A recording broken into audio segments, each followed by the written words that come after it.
You've been walking without a destination in mind, just movement, because sitting still felt worse. It's cold, and it's late, and your body is fine, but something behind your eyes won't shut off. You've been carrying today for too long, and your brain still hasn't put it down. So you walked, past your building, past the corner where you usually turn, past the point where walking stopped being a decision and became the only thing left to do. The street is quiet, not empty quiet, resting quiet. The buildings here have been standing long enough that they don't need to prove anything to anyone.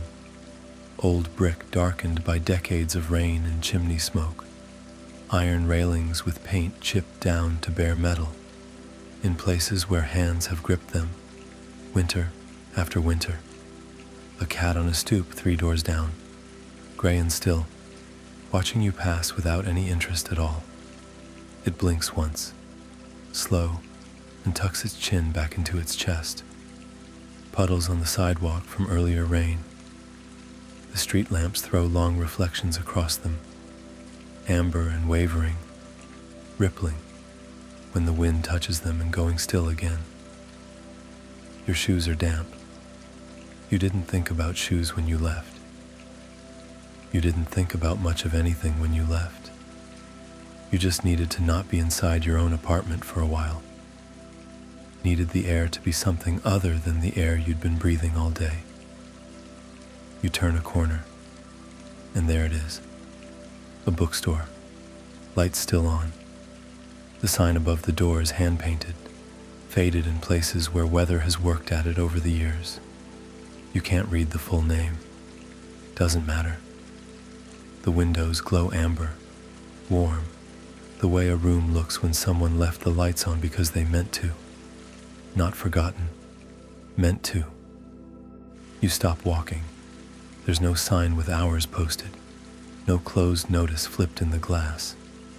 The doors open a crack, just enough that the air from inside reaches you before you decide anything. Paper. Old paper. And wood. The particular wood smell of shelves that have been holding books for longer than you've been alive. And something underneath that, warm and faintly sweet.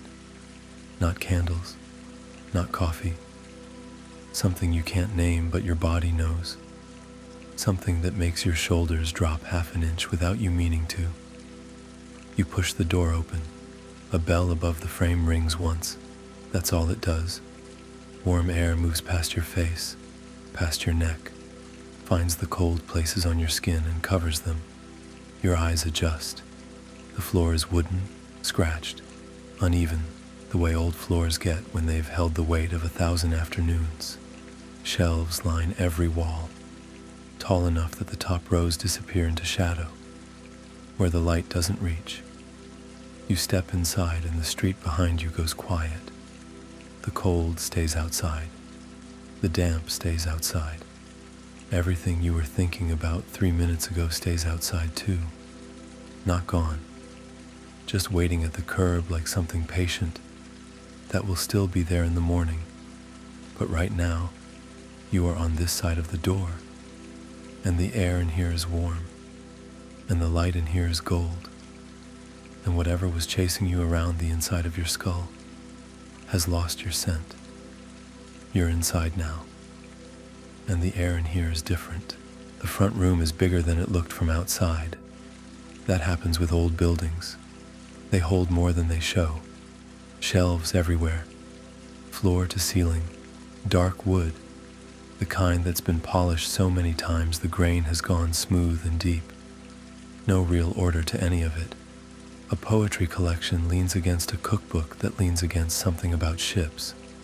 A paperback romance, with a cracked spine, sits on top of a hardcover about mushrooms. Whoever organized this place did it by feeling, not category. Or maybe they just set things down where there was space, and let people find what they needed on their own. You walk slow, trail your fingers along the spines as you pass. Some are rough, cloth-covered, the lettering pressed into the fabric so deep you could read it with your eyes closed. Others are smooth, Glossy, newer, the kind of covers that still smell like ink if you hold them close enough. A few have no title at all, just color, just the weight of something when you lift it from the shelf and hold it in both hands. You pick up a book because the cover catches your hand before your eyes do. Dark red cloth, gold letters worn down to shapes you can barely make out. You open it somewhere in the middle and the pages are soft at the edges, worn down by hands that came before yours, bent in places where someone stopped reading and came back later. The corners turned down and smoothed out and turned down again. You read a line or two without really tracking what they say. It doesn't matter what they say. What matters is the weight of the thing in your hands, and the way the pages smell like dust and old glue and time, like something that has been loved by people you will never meet. You put it back. Pick up another. This one is lighter. Blue cover with a water stain, spreading from the corner like a slow tide. You flip through it and a pressed flower falls into your palm. Small, brown, flat as paper itself. Someone left it here years ago between pages 84 and 85, and it's been waiting there ever since. You look at it for a moment. The veins in the petals are still visible, thin as thread, holding the shape of something that bloomed once and was kept. You put it back where it was. Close the book, slide it onto the shelf. There's a man behind the counter near the front, older, silver hair, thin at the temples, reading glasses sitting low on the bridge of his nose. He's reading something of his own, a small book with a green cover, and when you walked in, he looked up once, just once, nodded, the kind of nod that says, "I see you and I'm not going to make a thing of it." Then he went back to his page. He doesn't ask if you need help, doesn't ask what you're looking for, doesn't mention the time or the hour or anything about closing. He reads. You browse. The arrangement is understood without anyone having to say it out loud. A wooden table near the middle of the room is stacked with books that look like someone was sorting them and gave up halfway through. Piles leaning into each other, the way tired people lean into each other on long train rides. A reading nook behind the table has a stool and a lamp that isn't on. Someone left a scarf draped over the stool. Dark wool, the color of wine. You touch it as you pass. Soft. Somewhere deeper in the store, a clock ticks. Steady, unhurried, counting something that doesn't concern you. You realize you've been breathing in time with it. You keep walking, past the front shelves, past the table with its half-sorted piles, past the reading nook where the lamp stays dark and the scarf stays draped and the stool waits for whoever left it behind. The store goes deeper than you expected. It bends, an old building that added rooms the way a tree adds rings, one quiet year at a time.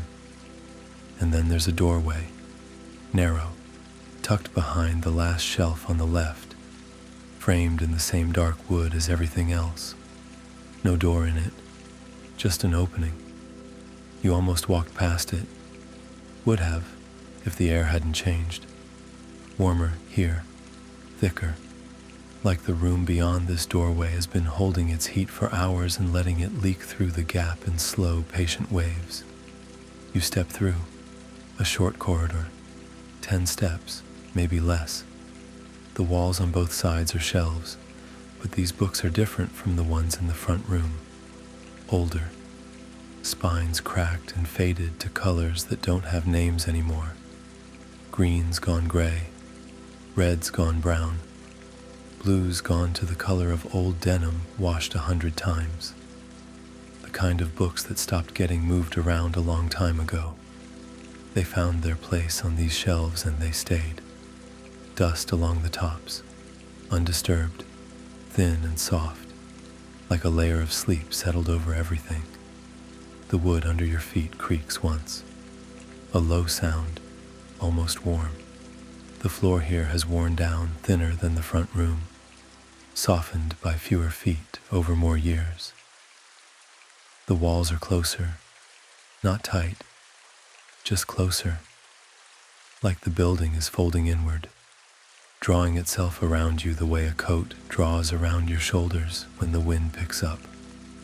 At the end of the corridor, another opening, and through it, a room. You can see the edge of it from here. Amber light on a far wall, the corner of something leather, dark and worn, the sound of rain that wasn't there a minute ago. Or maybe it was, and you just couldn't hear it from the front room. Thin rain, steady, tapping against glass. You walk the last few steps and cross through, smaller than the front, lower ceiling. The kind of room that was built for one person at a time and has been waiting, with a kind of patience that only old rooms have, for that person to arrive. One reading lamp in the far corner, old brass with a cloth shade gone dark gold from years of heat. It throws amber light across the nearest wall and lets the rest of the room stay soft, the kind of light that doesn't reach everywhere and doesn't try to. It gives the center of the room a glow and lets the edges keep their shadows. And the shadows are not hard, not sharp. They are the kind that have been here so long they've forgotten how to be anything other than gentle.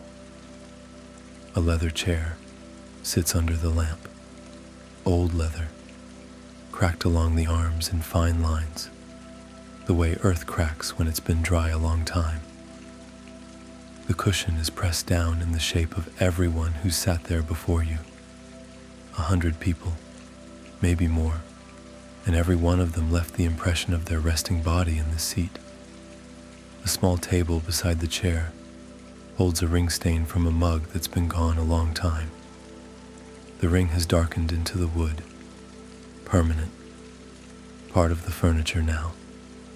Someone sat here and drank something warm, and then they left, and the mark stayed behind like a small, quiet signature. A window behind the chair, dark outside, and rain. You hear it before you see it on the glass. Thin rain, steady, tapping against the window without any force behind it. Not a storm, not even close. Just the sky letting go of something it's been carrying, the same way you let go of a breath you forgot you were holding. The sound of it fills the room the way water fills a bowl, from the bottom up, slowly, until the whole space hums with it, and the hum becomes part of the air, and the air becomes part of you. There's a blanket folded over one arm of the chair. Wool, dark blue, almost the color of the sky in the last 5 minutes before full dark, when there's still enough light to see the shapes of things but not enough to see their edges. It looks like it's been there long enough to belong. You sit down, and everything in your body says thank God. The leather gives under you. Your back finds the cushion, and the cushion finds your back.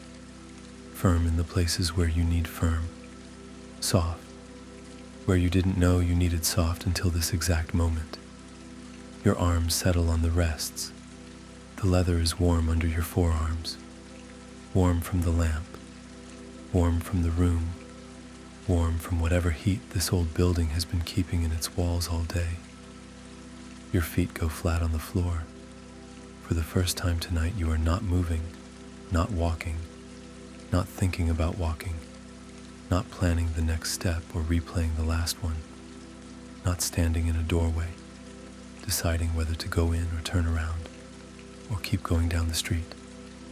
Just sitting, rain on the window, the lamp humming low, and somewhere behind you, far off, maybe from the front room, or maybe from a room you haven't found and will never need to find, something that could be music. A single note held so long, it stops being a note and becomes part of the air. Or maybe it's nothing. Maybe it's just the building, settling into its own bones, the way old buildings do when the night gets late enough that nobody's watching. The sounds from the front room are faint now. The clock is still ticking, but it sounds further away, like it belongs to a room you left a long time ago. The man behind the counter might still be reading. You don't check. He doesn't check on you. Whatever this arrangement is, it was understood the moment you walked in. You don't owe him anything. He doesn't owe you anything. You're here. That's enough for both of you. There's a book on the small table beside you. You didn't notice it when you sat down, but it's been there this whole time, resting against the ring stain like it was left for whoever came next. Dark green cloth cover, gold edges on the pages, faded, where thumbs have opened it again and again and again, until the gold wore down to a whisper. No title on the front, no author on the spine, just the green and the gold, and the feel of something that's been read so many times it stopped being a book and became a place. You pick it up, heavier than it looks. You open it somewhere in the middle, because that's how you read things when you're not trying to read. You just land somewhere and see what's there. The story inside is about a place near the sea, a cottage with stone walls the color of bread crust, thick enough that the wind can throw itself against them all winter and never get through. The roof has been patched so many times it looks like a quilt seen from above. Each patch a different shade of gray and brown and mossy green, where lichen has made itself at home. There's a garden behind the cottage, overgrown in the good way. The way things grow when they want to, and nobody's told them to stop. Wild mint that's taken over one whole corner, spreading low and thick across the soil. Lavender gone woody and tall along the fence, leaning into the wind. Something with purple flowers, the name lost or never learned, that bends toward the sea when the breeze comes in off the water and straightens again when it passes. A woman walks the shore every evening when the tide pulls back and the sand goes flat and dark. She collects glass, worn smooth by the salt and the sand. Pieces no bigger than a thumbnail, all their edges rounded off, all their colors turned soft by years of tumbling in cold water. She keeps them in jars on her windowsill where the morning light comes through and throws pale color across the kitchen table. Green and white, and the blue you only see in water that's been cold for a very long time. She doesn't collect the glass for any reason.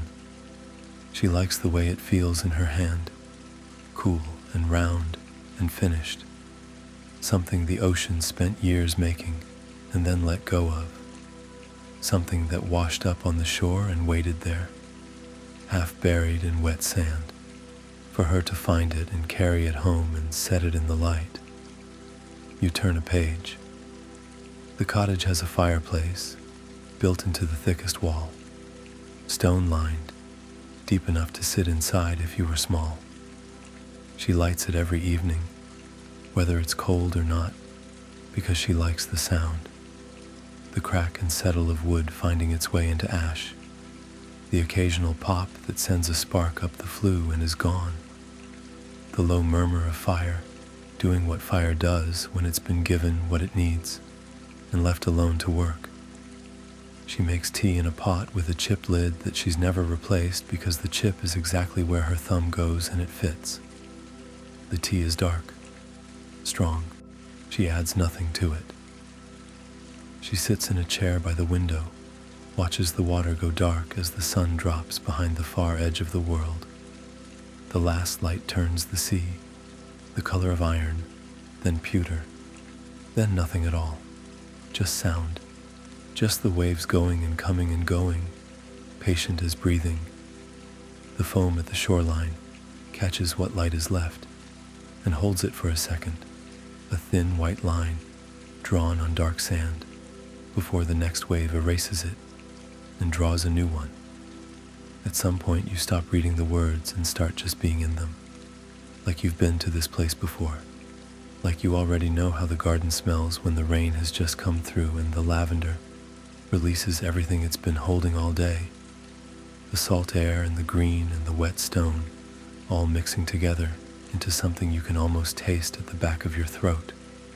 Something that isn't a taste so much as a memory of a taste. Something from a long time ago that you can't place, but your body remembers. Your eyes move slower across the page.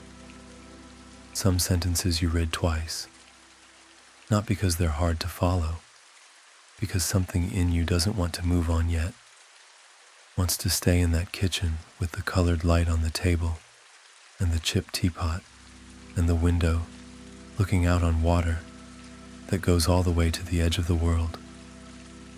The woman in the story doesn't seem to need anything she doesn't already have. She has her shore, her glass, her garden that grows without asking permission. Her evenings are the same, and she chose them that way. And there is a kind of rest in that, in watching someone who has already decided that enough is enough, that this life, this quiet one, with its fire and its tea, and its jars of sea glass catching the morning sun, is the one worth keeping. You let the book rest open on your lap, the pages settle against your legs, warm from the lamp, warm from your hands. The words are still there, but you're not reading anymore. You're just sitting with them, the way you'd sit with a person who doesn't need you to talk. The front room has gone silent. Maybe the owner turned the last lights off out there and locked the door and went home through a back entrance you never saw. Maybe he's still at the counter, still reading that little green book of his, still turning pages at a pace that matches the clock. You don't know. You don't need to know. Your room still glows. Your room has its own light and its own time, and right now that is enough. The rain has slowed. It's barely there now. A tap every few seconds against the glass, like a finger on a tabletop, absent and gentle. The sound of something that's been happening so long it forgot to stop. Between the taps there is silence, and the silence is not empty. It is the kind of silence that holds things, the kind that lets you hear your own breathing without making you think about it. You've sunk so deep into the chair that you can't tell where the leather ends and you begin. Your hands are resting on the arms, palms down, fingers loose. Your head has found the back of the cushion and settled there, settled the way a stone settles into the bed of a stream, slowly, completely, into the one spot that was always meant for it. Every part of you has stopped asking to be somewhere else. Your breathing has slowed down, not because you told it to. It matched the room on its own, each breath a little longer than the last, each exhale a little softer.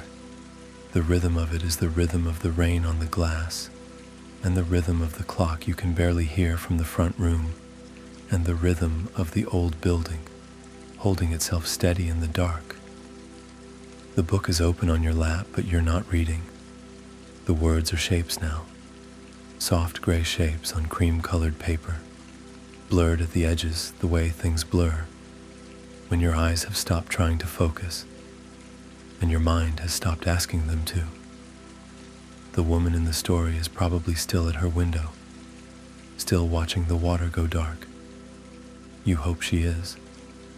You hope her fire is still going and her tea is still warm, and the glass on her windowsill is catching whatever light is left in the day, green and white and pale blue, throwing soft color across her kitchen table while the last of the sun goes down.